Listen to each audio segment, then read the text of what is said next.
Hello guys, magandang hapon po sa inyo lahat. Andito naman po ulit tayo sa farm. Ayan po. And update lang po sa nahiram natin lupa. So kung makikita nyo po, ayan po, malinis na, wala nang basura. So napadaanan ko na rin ng traktor yan isang beses, para lang mapira-piraso yung mga natirang basura dyan. Tapos lalagyan natin ng pataba, then papadaanan ulit ng traktora. So dito naman, ayun yung isang pilapel, yung makatawid ng kalsada. Ito yung isang pilapel. So ito guys yung puro damo, yung matataas sa mga damo. So kung makikita nyo, super linis na rin po. Ayan, napadaanan ko na rin ng traktora yan. So yung mga nakikita yung damo, ayan sa mga paligid, yan na lang po yung mga nasa gilid. Yan po, yung nakapalibot sa pilapel na hindi inabot ng traktora. So, tinabas natin yan gamit ang grass cutter. So, pang third day ko na nagtatabas after work. Tigi isang oras. So, third day. Ayan po. Makita nyo, malinis na po all throughout yung paligid. Then, doon yung sa katabing lote, nilinis ko na rin at least mga 2-3 meters siguro. Kasi pag dumating yung truck na magde-deliver ng pataba or ng animal manure, naisipan ko sana una, doon pabababain ko. Kaya lang masyado sa matarek. So nung nakita ko to or napansin ko tong katabi na lote, hindi masyadong matarik siya. So dito, mas makakababa yung truck ng maayos. Nakita ng saglit. Yan guys. So makakababa siya or makaka-atras ng maayos dyan. Then ipapadump ko na lang doon or itatambak niya na lang doon. Then hahakutin ko na lang at ikakalat ko yung dumi ng baboy. So ayan, nasa 3 meters mahigit guys ang tinabas ko dito sa katabi na lote. Tapos na tayo yung paglilinis. And then again, antayin na lang natin na may deliver sa atin yung animal manure. So bukas after work, papadaanan ko ulit ng traktora. Ito, yan yung mga natabas ko today. Sa mga nakalipas na araw, papadaanan ko para mapira-piraso.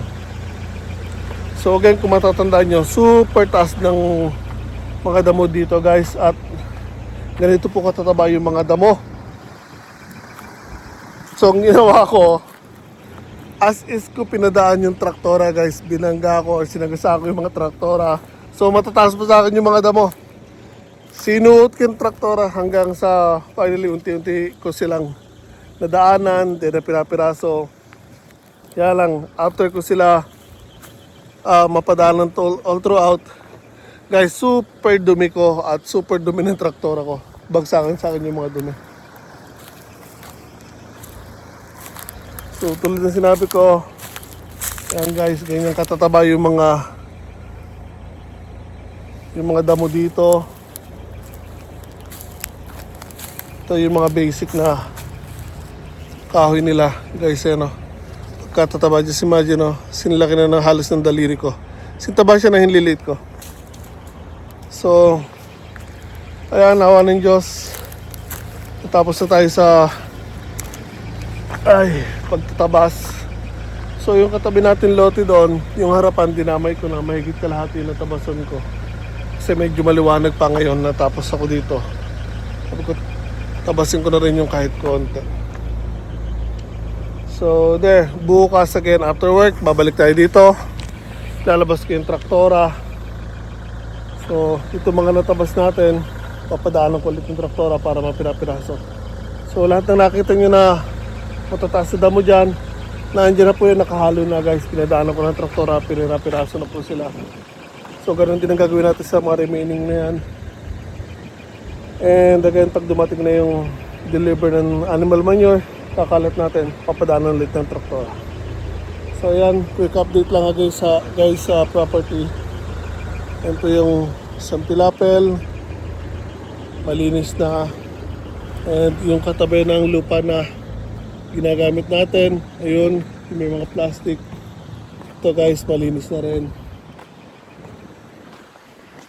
So, dito sinabi ko, pataba na lang inaantay natin. Pataba ng traktora. Then, naghahanap na rin ako ng mga pipe para magawa na rin natin ulit ng bakod dito. Dahil hindi tayo pwede mag-umpisa ng pagtatanim dyan hanggat wala tayong nailalagay na bakod guys.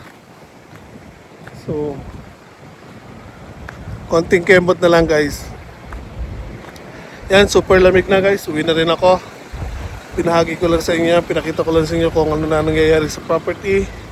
Super busy natin ngayon. Kaya hindi ko na nakukuha na ng video yan nung pinadaan ako ng traktora at nung tinatabas ko dahil sobrang nagmamadali tayo after work. Isang oras lang meron tayong allowance or oras bago totally magdilim. And super lamig guys, kaya hindi ko kaya magtagal ngayon dito. At unless na mag-start ako ng umaga talaga. Pero dahil nga super busy natin, hanggang Sunday may pasok ako ngayon for the past, itong padating na linggo na to, third week na halos wala na tayong day off. Halos 3 weeks na guys. Kaya yun, hindi na ako nakakapag kuha ng video dahil nga nagmamadali na tayo sa oras. Basta trabaho na lang ng trabaho. Hindi na ako nakakapaggawa ng videos para pakita sa inyo. Kaya ito. Ayan. Malinis na. So, again guys, uwi na ako. Super lamig na.